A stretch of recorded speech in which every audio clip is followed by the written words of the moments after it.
Salam kebaikan. Sahabat Trianta, selamat bertemu kembali dengan channel YouTube kesayangan kita, yaitu Trianta. Channel ini akan membahas dan mengkaji berbagai hal yang berhubungan dengan berpikir, beraksi, serta berbagi. Jangan lupa untuk subscribe, follow, share, dan menekan tombol lonceng agar bisa terus mengikuti channel Trianta. Salam kebaikan.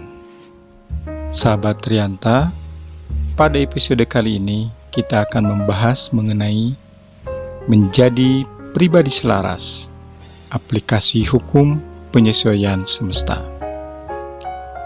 Bagaimana caranya menjadi pribadi yang selaras?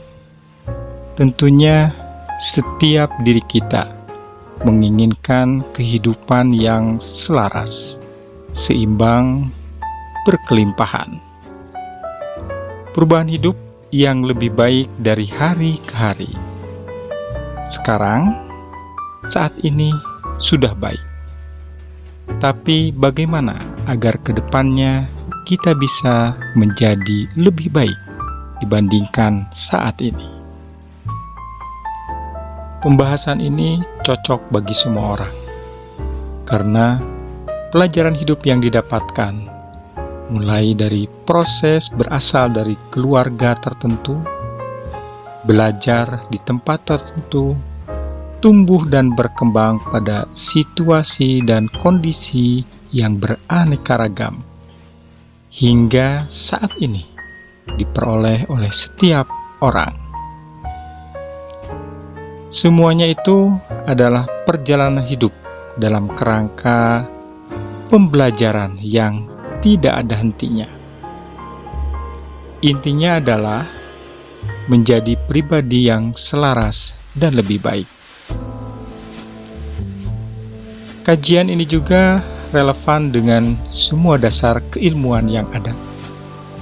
Entah itu ilmu bahasa, alam, sosial, ekonomi, fisika, kimia, matematika, dan lain sebagainya.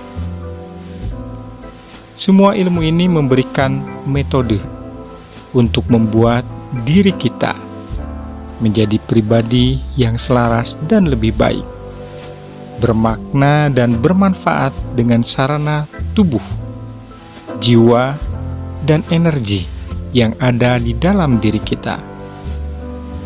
Karena semua ini berhubungan dengan energi, maka ini juga akan berhubungan secara langsung dengan hukum alam semesta. Satu di antara hukum alam semesta adalah hukum penyesuaian. Hukum penyesuaian menyatakan bahwa prinsip-prinsip atau hukum-hukum fisika yang menjelaskan energi dunia fisik, cahaya, getaran, dan gerakan memiliki prinsip-prinsip penyesuaian mereka pada alam semesta. Sebagaimana makrokosmos, demikian juga mikrokosmos. Hal ini menunjukkan bahwa sejatinya mikrokosmos dan makrokosmos akan selalu terjadi simbiosis, saling mempengaruhi. Dan pada tataran berikutnya, mikrokosmos hendaknya mengamati dan menyesuaikan pada makrokosmos agar terjadi keselarasan.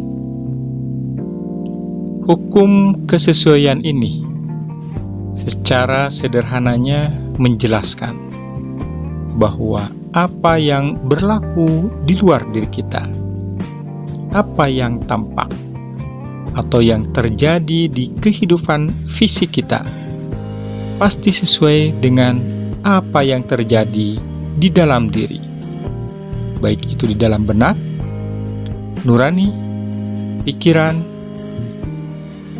tubuh, bagian-bagian tubuh, organ, sel, sampai DNA dan energi dalam tubuh kita.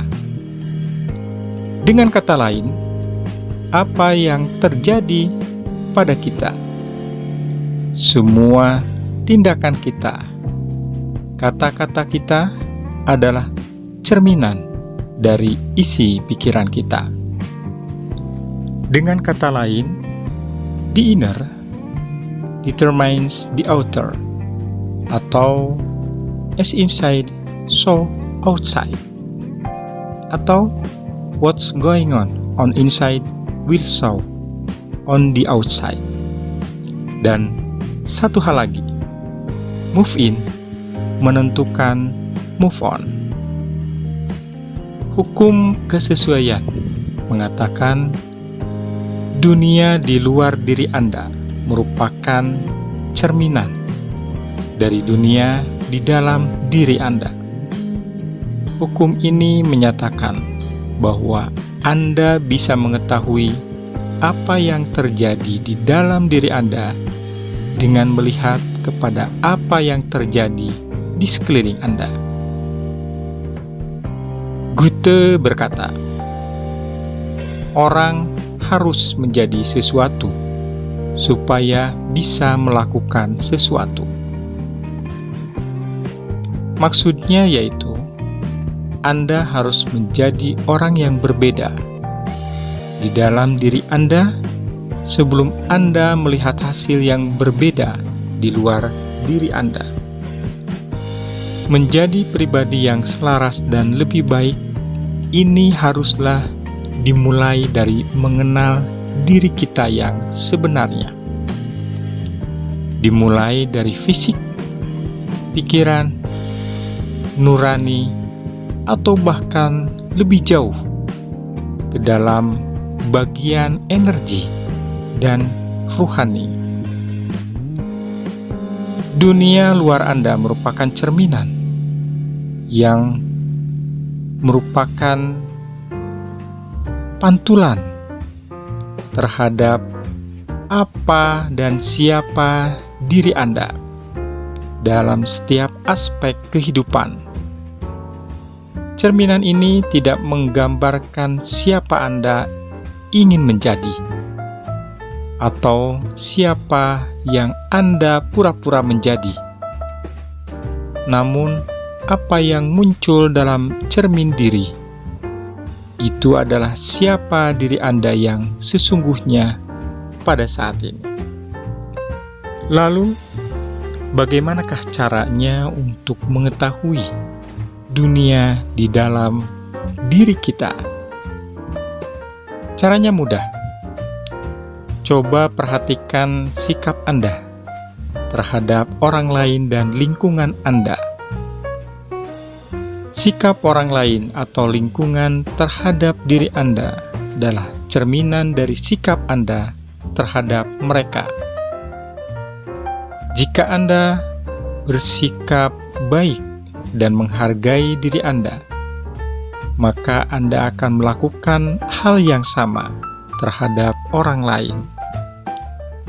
Jadi, cara orang lain memperlakukan diri Anda sebenarnya merupakan cerminan dari apa yang Anda pikirkan mengenai diri Anda dan apa yang Anda pikirkan mengenai lingkungan Anda.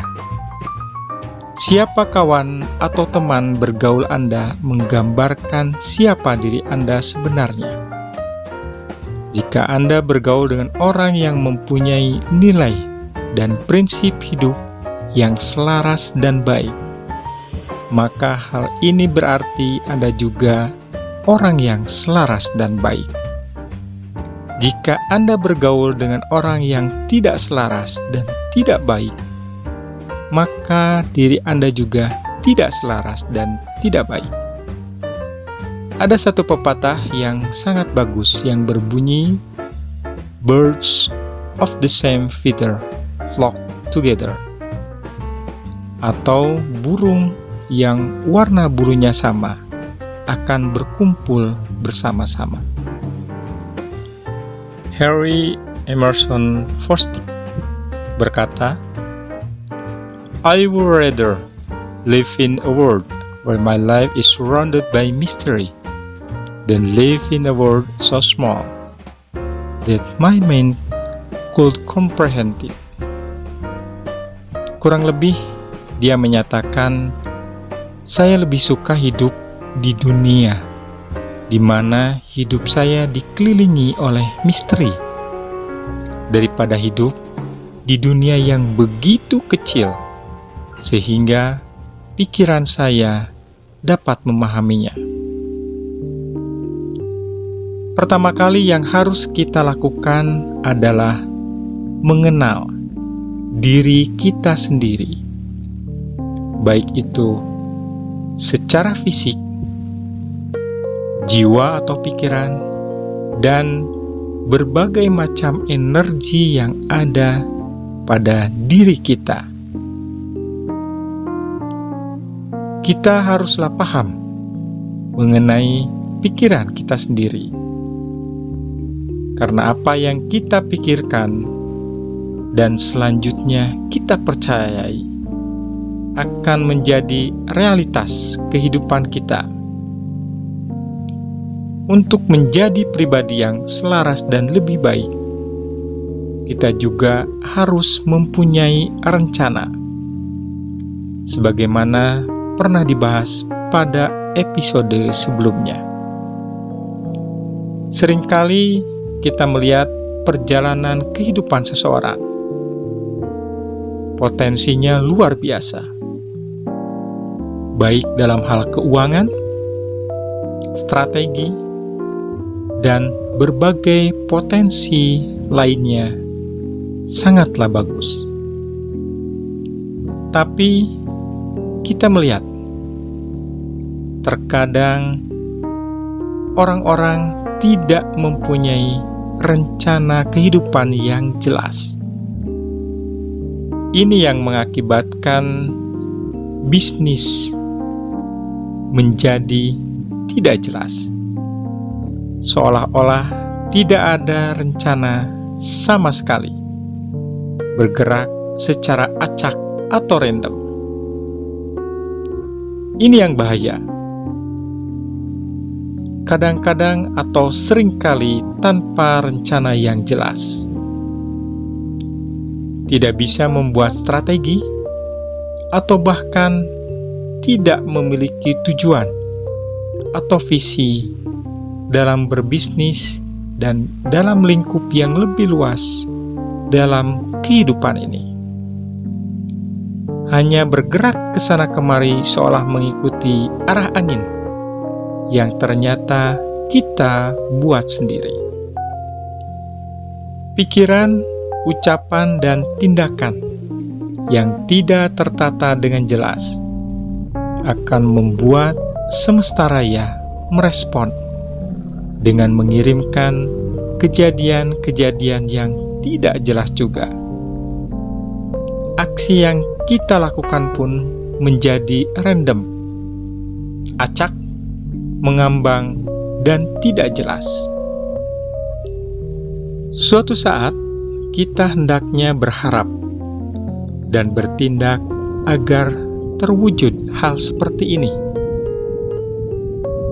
Aku butuh dan akan mewujudkan diriku menjadi pribadi yang selaras dan lebih baik.